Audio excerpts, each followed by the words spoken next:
abafundisi, obaba, omama, abantu abasha usonto sikole egameni likaJesu Kristu. Amen.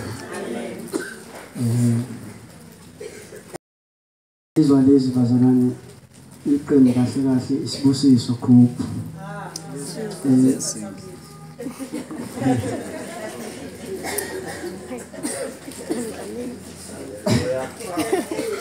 Amen. Iqembu lesafufusa ke bazalwane. Sisazodumisela ibandla ngalokho uNkulunkulu asiphe kona.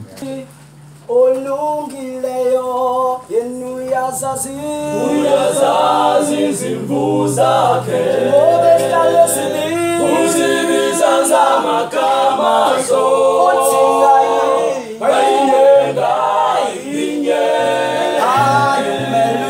umelusi olungileyo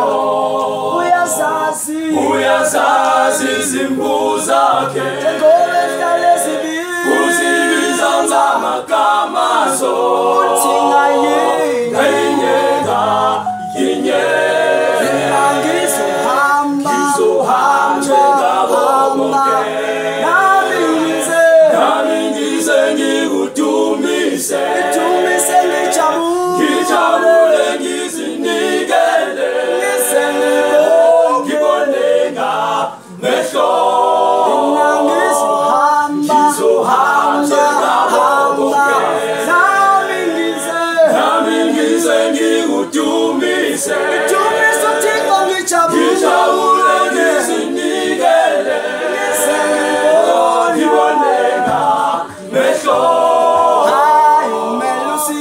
umelusi olungileyo